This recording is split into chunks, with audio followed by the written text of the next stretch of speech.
We are huge fans of the Universal Studios brand. We love the movies, but even more so the theme parks. So this May, we were delighted to visit Universal Studios Japan. I have visited the parks before, a long 13 years ago now, so I couldn't wait to walk through the Universal Arch once again. We even filmed a vlog of our day at the park, which I've uploaded to the channel. But here is our review of our experience. So first, some things you should know. Universal Japan is the third most visited theme park in the world, attracting over 12.3 million visitors in 2022. This number is staggering when you consider the resort has only the one park. This is a testament to the quality of the park and its affection from its Japanese audience, but it also goes to show how mega busy this park gets. When I visited in 2013, I rode 3 rides the whole day. So this time I knew in advance what was coming. I expected long lines and huge crowds of people, and I was not wrong, with huge wait times for each attraction and for food and drinks. This has only been compounded with the opening of Super Nintendo World.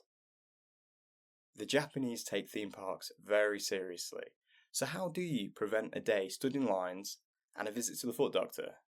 Well, you need to get there 90 minutes before the park opens. Yes, 90 minutes. The main reason for this is so you're in a good position to enter the park once it opens. But also, Universal Japan is known to actually open an hour before posted opening time. Getting there early means you can capitalise on this. We would also recommend you bite the bullet and buy Express Pass. What is Express Pass? It is an add-on to your Universal ticket where you get fast entry to a selection of rides.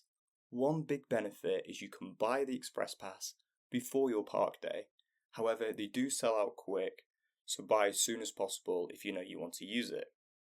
The big downside, Express can cost double the amount of the park ticket itself.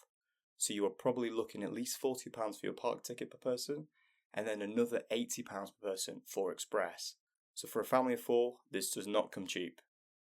I hate having to pay for Express Pass, and I have never done at any Universal park before, but I would recommend it at Universal Japan. I assume you'll be visiting for just the one day, so get the pass and make the most of it. You will have likely spent thousands on plane tickets to get to Japan and travelling to Osaka, so a little bit extra could make a huge difference to your experience.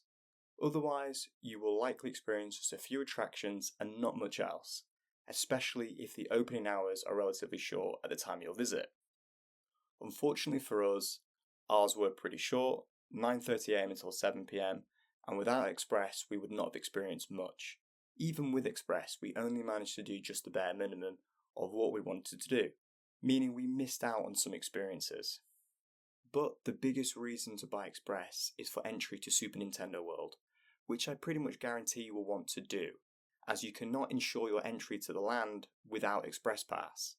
How Express Pass works in this context is when you buy the pass, you can select an option for a timed ride return for certain attractions like Mario Kart's Koopa's Challenge as part of this return time. You'll be given a slot to enter the land. This is good as it ensures 100% you'll get to enter into Super Nintendo World. The other option is to arrive at the park super early and get access as one of the first guests of the day.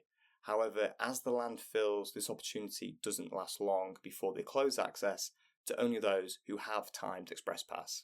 Personally, I enjoyed the peace of mind knowing that we would definitely be able to experience what we wanted to, which made the Express Pass worth it to us. We wanted to make sure we were able to hit all the major rides. This brings me to the rides themselves. The rides are super high quality, with some amazing ones like Forbidden Journey, Jurassic Park River Adventure, and Jaws the Ride. However, I think the lineup of rides does not compete with the Disney rides in Tokyo or the Universal rides in the US parks. This might be controversial, but we were really missing rides like Hagrid's Motorbike Adventure, Velocicoaster, and Escape from Gringotts. There is the relatively new Mario Kart ride, which we enjoyed, but we thought it was missing the thrill you would expect if you had played the Mario Kart games.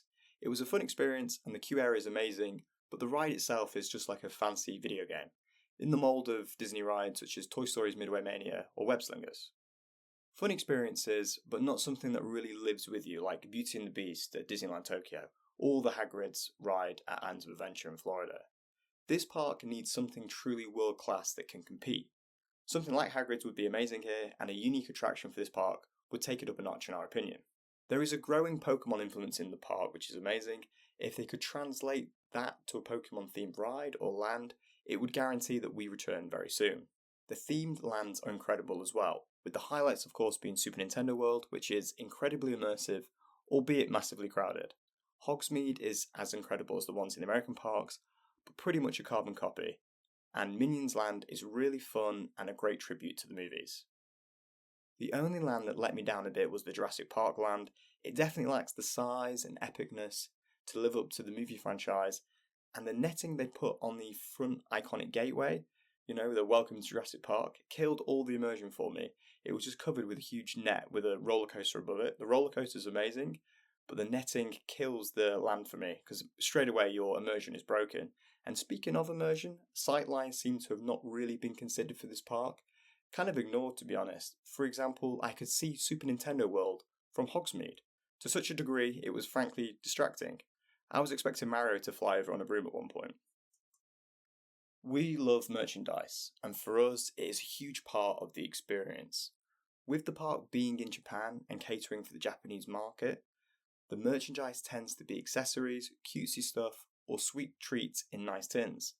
All the merchandise is of a high quality, and I was impressed with it, although a little disappointed at the lack of t-shirt variety, although the options they did have were high quality. However, the best part was the price. The merchandise was less than half of what you'd expect to pay at Western theme parks, and yes, I understand the currency exchange is really good at the moment, but even if the yen was stronger, it would still be a good 20 to 30% cheaper than comparable parks in the US and Europe.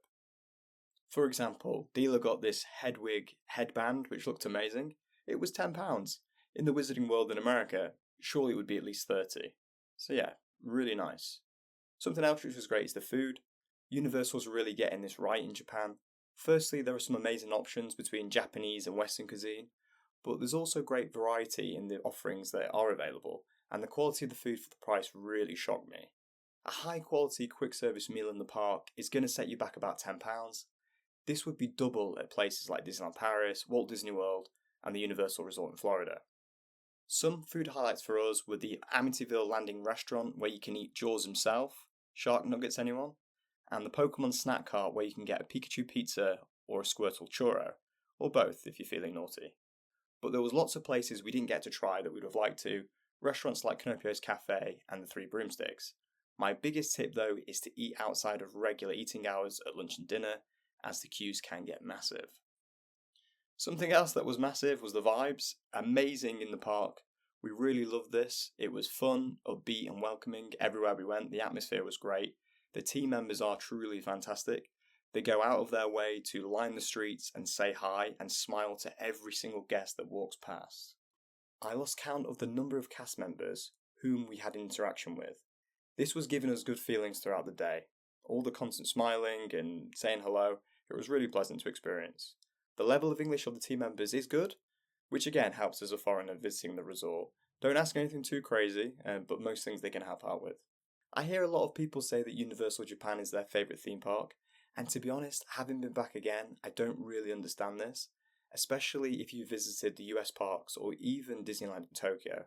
However, if they were basing this on the quality of the team members, then I would wholeheartedly agree. Team members aside, the Universal Japan experience is not perfect, and there are some things I would like to see improved.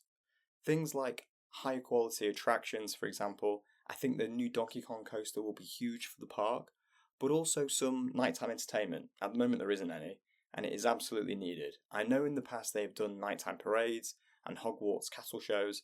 Something like this would massively enhance the guest experience, especially as they close the rides early in the park. For example, if Forbidden Journey has an hour wait, the line will be closed 1 hour before closing time.